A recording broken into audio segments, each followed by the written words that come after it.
අයිබෝන්න කොල හැමෝටම එම වීඩියගේ අරමුණ තම ෆෙක්ටව ඇනුවල් ඉන්ට්‍රෙස් රේට් කියන සංකාපය පැදි කරල දෙන එක මේ ඉපෙක්ටව ඉන්ට්‍රෙස්ට ඇකුලි කරන ඉතාම වැදගත් අපේ ෆයිනන්සින් කොස්ට එක මැන ගද්දී තැන්ටගෝ මක්කර අපි ලෝනයක් කරීමක් කරිද බරෝ කරනවන කිසි මුල්්‍යාතනයකින් මුල්ල ඇතනය දෙන රේට් එක තමා ඒකොලන් රේට් එක නොමිල් රේට් අත් දෙන්න නොමිල් නතු අපි ඇනුවල් පසන්ට රේටයත් කියන ඒ රේට් එක කොම්පවන්ඩිං ෆෙක්ට එකක් නැහැ එම නිසා අපි රේට් කරගෙන අපි ඇජස් කරගන්න කොම්පවන්ඩිං ඉෆෙක්් එක එතකොට සාමාන්‍යෙන් නොමිල් රේට්ට ෆෙක්ටව රේට් එක වැඩි එතකොට එම ඉෆෙක්ට ඇජස් කරන ඉතාම වැදගත් අපේ ෆයිනන්සින් කොස්ට එක මැනගද්දි මැනගන්නවනම් the effective annual rate is the annualized internal rate of return of the cash flows of a particular credit arrangement credit arrangement එකේ IRR එක කියලා කියන්නේ මේක මම සටහාචා කරන IRR සංකල්පය FV equals PV into 1 plus RN මේක තමයි ෆියුචර් වැලියු අපි අර කලින් සාකච්ඡා කළා වගේ මේ ෆෝමියුලා එක. එතකොට මේකේ මේ වැදගත් දේ තමයි මේ R සහ N අතර සම්බන්ධයක් තියෙනවා. මේ සම්බන්ධය කියන්නේ ටයිම් ඉන්ඩෙක්ස් එක කියලා. එතකොට දැන් මේ දෙක අතර මොකක් හරි එක සම්මුතියක් තිබුණ නැත්නම් මේ ෆෝමියුලා එකෙන් එන අග ප්‍රතිඵලය කිසිම තේරුමක් නැහැ. ඒක ඉන්ටර්ප්‍රිට් කරන්න බෑ. එතකොට දැන් හිතන්නකො R per month per yearly per quarter දෙන්න පුළුවන්. N කියන එක quarterly වෙන්න පුළුවන්, monthly වෙන්න පුළුවන්, yearly වෙන්න පුළුවන්. දැන් N කියන එක number of time periods කියන එක monthly දීලා ඉවරලා රේට් එක ඇනුවලි දුන්නොත් එහෙම ඒක අපි මේ ෆෝමියුලාට ප්ලග් කළොත් එහෙම එන උත්තරේ කිසිම තේරුමක් නැහැ. ඒකින්ද අපි මේ දෙක අතර කියන්නේ එක යුනිට් එකකට හදාගන්න හිතාම වැදගත් මේ ෆෝමියුලා එක වැඩ කරන්න. For most of the finance formulas to work, the same time index has to be used for all the variables. ඒක කියන්නේ මේ ෆෝමියුලා විතරක් නෙමෙයි ෆයිනෑන්ස් වල තියෙන හැම ෆෝමියුලා එකකටම ඒ කතන්දරේ තියෙනවා. මොකද එක යුනිට් එකක් වෙන්න ඕනේ. මොකද අපි කියන්නේ Apple එක oranges සංසන්දනය කරන්න බෑ. Apple එක Apple ලෙඩියක් විතර සංසන්දනය කරන්න පුළුවන්. ඒකින්ද NOR N and R should be indexed to same time period, otherwise the formulas will give you answers that have absolutely no meaning. එම නිසා ෆෝමියුලා වලට compounding frequency කියන්නේ M කියන එක M adjust කළ යුතුයි. එතකොට PV into 1 plus R R බෙදනවා M වලින් N වැඩි කරනවා M වලින්. මේක අපි දැන් ඇනුවල් අපි කලින් ෆෝම් මේ වල මම දැන් මේක බෙදුවේ නැහැ. ඒ වුණාට ඒක ව්‍යංගයෙන් කියනවා මේ බෙදුවයි කියලා. මොකද අපි සාමාන්‍ය හැම කලින් කරපු හැම එකෙම ඇනුවලි ගත්තේ. ඒකට R කියන රේට් එක එකෙන් බෙදනවා. N කියන එක එකෙන් වැඩි කරනවා. එහෙම තමයි හරියට ඒක ප්‍රකාශනය පෙන්නනවා නම් කරන්න ඕනේ. ඒ වුණාට ඒක කරන්නේ නැහැ. මොකද එකෙන් වැඩි කරපුවම ඕන දෙයක් එකම සංඛ්‍යාවනේ. එක්සැම්පල් එකක් තියෙනවා a loan charges 4.5% per quarter on outstanding balances. එතකොට දැන් මේ ඔයගොල්ලෝ හිතයි ඇනුවල් රේට් එක මේ ගන්න ඕන නම් 4.5% හතරෙන් වැඩි කරපුවාම 18% කියලා. ඒක වැරදි. මේක තමයි මේ බැංකුව හරි මොකක් හරි මූල්‍යායතනයක් අපිට ලබා දෙන රේට් එක. ඒගොල්ලෝ ක්වෝටර් රේට් එක තමයි මේ රේට් එක. ඒ වුණාට මේක වැරදි. මොකද ඉන්ට්‍රෙස්ට් රේට් එක කොම්පවුන්ඩින් ඒක දැන් අපි මම කලින් වීඩියෝ එකක් කළා කොම්පවුන්ඩින් විද්දාම මේක නන් ලීනියර් රිලේෂන්ෂිප් එකක් තියෙන්නේ. මේක ඒකින්ද මෙහෙම වැඩි කරලා එකපාරටම ලීනියර් රිලේෂන්ෂිප් එකක් ගන්න බෑ. ඒ කම්පවුන්ඩින් ඉෆෙක්ට් එක නැති වෙනවා. එතකොට මේක අපි කම්පවුන්ඩින් ඉෆෙක්ට් එක ඇඩ්ජස්ට් කරන්න ඕනේ. ඒක ඇඩ්ජස්ට් කරන්න මේ M වලින්. එතකොට M equals 4යි රේට් එක 4.5යි APR එක 18% compounded quarterly. ඔයගොල්ලෝ මේක දැන් මොකක් හරි පත්‍ර ඇඩ්වර්ටයිස්මන්ට් එකක් ගත්තොත් එහෙම බැංකුව සම්බන්ධයෙන් ඒගොල්ලෝ ලෝන් දානවා නම් 18% මෙහෙම තරුවක් දාලා ඉවරලා compounded quarterly කියලා දානවා. එතකොට අපේ දැන් මේ උදාහරණයට ලෝන් එක රුපියලයි ක්වාටර්ලිනේ ජනවාරි එකේ ඉඳන් මාර්තු 31 1.0455ක් අපි ගෙවන්න ඕනේ. මොකද ක්වාටර් එකට 4.5නේ රේට් එක. එතකොට ඒප්‍රිල් ඉඳන් ජූනි 30 වෙනකන් තව 1.45යි. ජූලි 11 ඉඳන් සැප්තැම්බර් 30 1.45යි. ඒ වගේ දැන් මේ හතරටම බලන්න ඕනේ.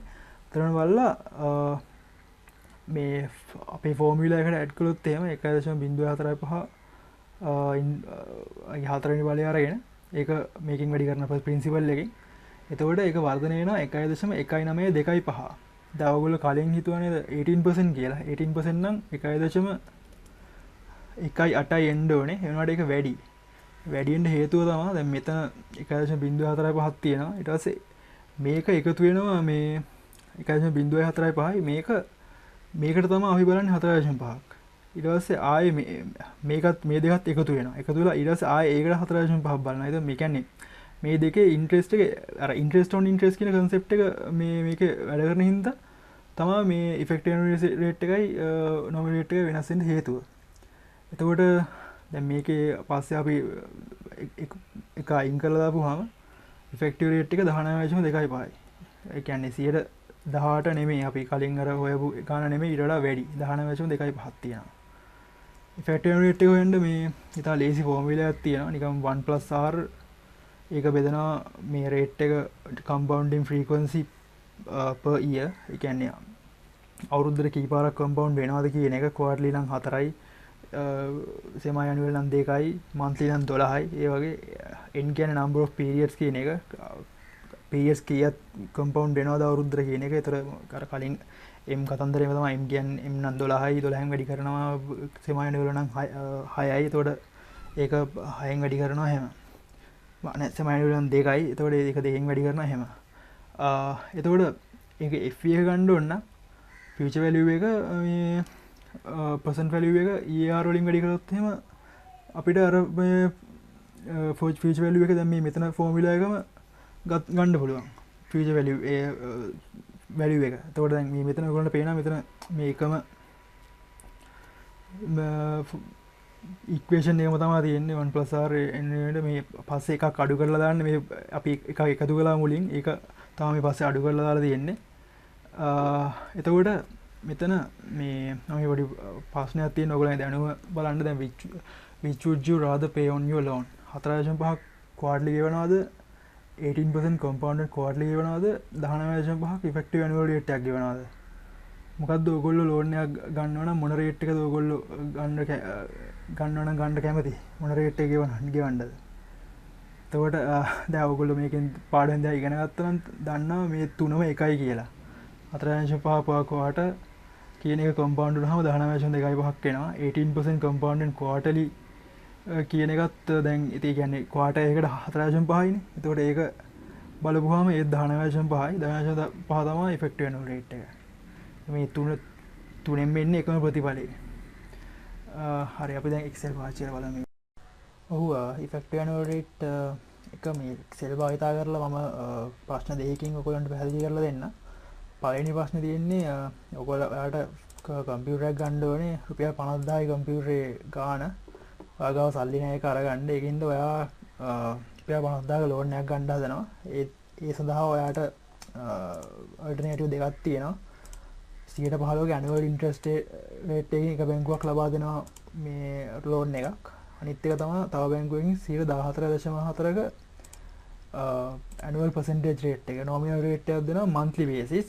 ඒ කියන්නේ 1.2යි එක මාසෙකට ඉන්ට්‍රස්ට් රේට් එක.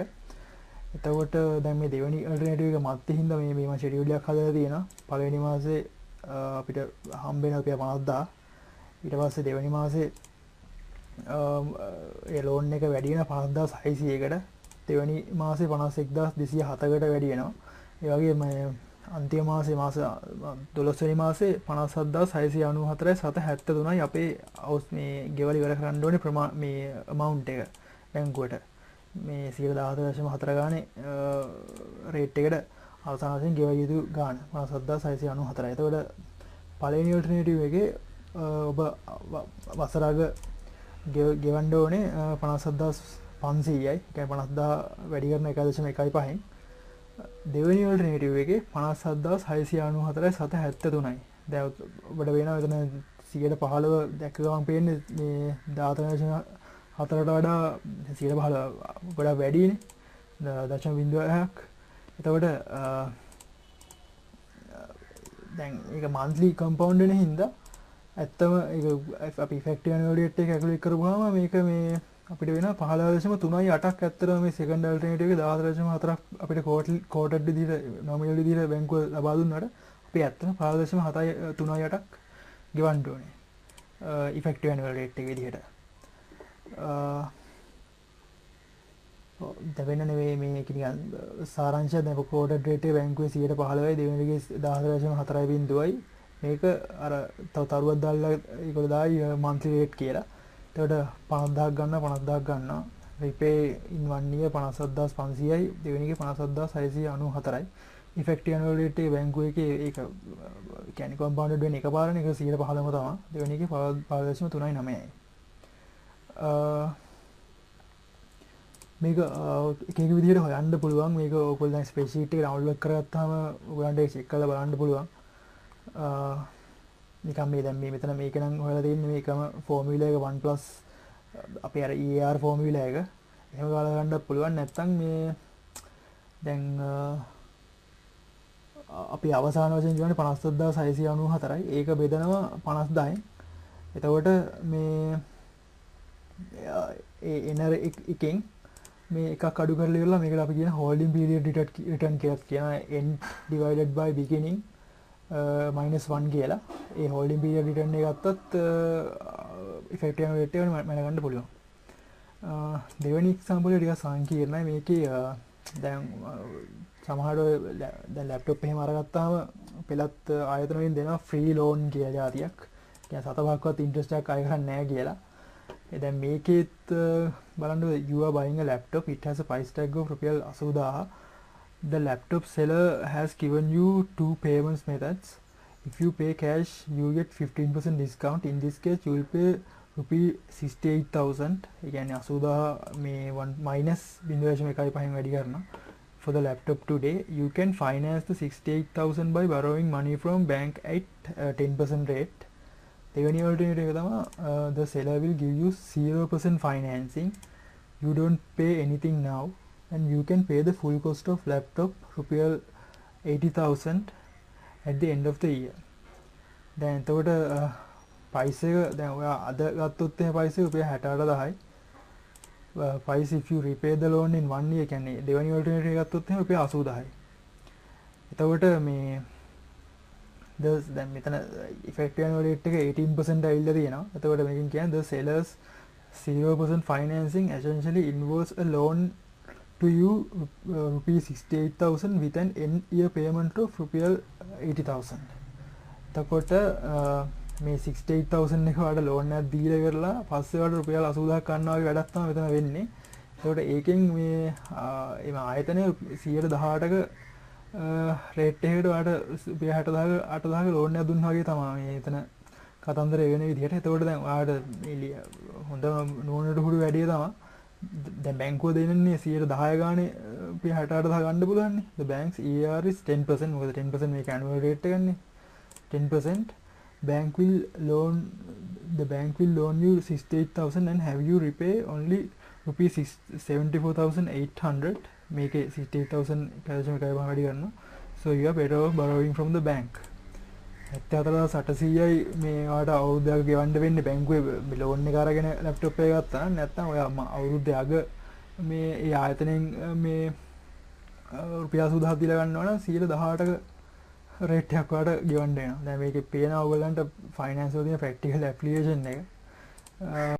මේක අපිට තව විදිහකට හිතන්න පුළුවන්. දැන් අපේ ගාව රුපියල් 68000 දැන් තියෙනවා නම් දැන් රුපියල් 68000 ගෙවලා ඕක ගන්නවට වඩා ඒකද 110 ගානේ බැංකුවේ ඉන්වෙස්ට් කරලා ඉවර වෙලා මේ අවුරුද්දක මේ ලැප්ටොප් එකේ ගාන රුපියල් 80000 ගෙවලා ඉවර කරන්න එහෙම හිතෙන්නත් පුළුවන් කෙනෙක්ට. එහෙම දැන් එතකොට ඒකත් අපිට ඇනලයිස් කරන්න පුළුවන් ඒ ඩිසිෂන් එක.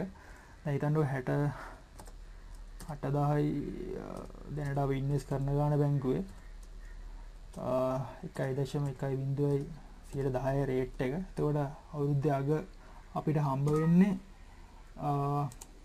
74800යි.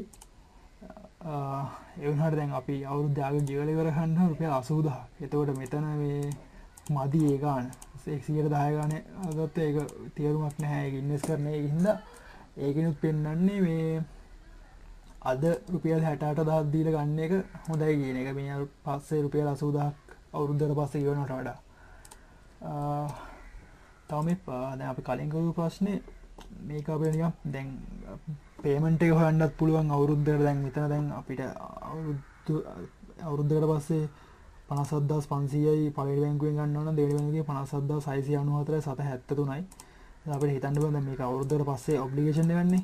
අපි දැන් මාස් කොච්චර මේ දැන් අද ඉඳන් බැංක් පටන් ගත්තොත් එහෙම මේක මේ ඔබ්ලිගේෂන් එක ඉවර කරන්න අපි කොච්චර ගාණක් මේ මාසෙකට තැන්පත් කරන්න ඕනද කියන එක අපිට හොයන්න පුළුවන් මේ බැංකුවට. එතකොට පේමන්ට් වරහන ඕපන් කරපුවාම රේට් එක 15% රේට් එක එනට අපි මාසෙට බලන හින්දා මේ 0.15 12න් බෙදන්න ඕනේ. මොකද අපි මාසෙකට මේ පේමන්ට් එක බලන්නේ. number of periods 12යි. PV එකක් නෑ FV 57500යි. මේක ඕඩිනරි ඇනුවිටි එකක් හින්දා ටයිප් එකට උත් එන්ටර් කරන්න ඕනේ නැහැ. රුපියල් 4471යි 710ක් දැනට මාස ගානේ අපිට 115 ගානේ රේට් එකකුත් අපිට හම්බෙන හින්දා මේ 4470 ගානේ මාසෙට බැංකුවේ තැන්පත් කළොත් එහෙම මේ රුපියල් 57500 කියන එක අපිට එකතු කරගන්න පුළුවන්. ඒක සාමාන්‍ය එක නිකන් සංකල්පයක් විතරයි. සාමාන්‍ය මේ ලෝන් රේට් එකයි මේ ඉන්ට්‍රස්ට් රේට් එකයි සමාන වෙන්නේ නැහැ. මම නිකන් මේ ඔයගලන්ට කන්සෙප්ට් එක වෙන්නේ මේක පැට් එක පාවිච්චි කරන්න කියලා දැන් PMT ෆන්ක්ෂන් එක අනිත් එකට ගත්තොත් එහෙම අපි මේකේ රේට් එක 0.539යි. ඒකත් 12න් බෙදන්න ඕනේ. number of periods 12යි. PV එකක් නෑ FV 57693යි. ඒකත් ඕඩිනරි ඇනුවිටි එකක් 4478යි 712යි. දැන් මේකේ මේ ටිකක් වැඩි හින්දා පේමන්ට් එක ටිකක් වැඩි ඉතින් මාසෙට කරන්න ඕනේ. දැන් මම ප්‍රැක්ටිකල් පෙන්නුවේ කොහොමද ෆයිනෑන්ස් ඩිසිෂන් ගන්න විදිය. ඉතින් ඒකට මේ Excel ඉතාලම ලේසියෙන් පාවිච්චි කරන්න පුළුවන් ඕන දෙයකට. මේ Excel sheet එක ඕන ඩවුන්ලෝඩ් කරගන්න පුළුවන් මගේ මේ වෙබ්සයිට් එකට ගිහිල්ලා ඒක link එක තියෙනවා වීඩියෝ එක යට khalsamedia.blogspot.com. හරි ඊළඟ වීඩියෝ එකදී හම්බෙමු.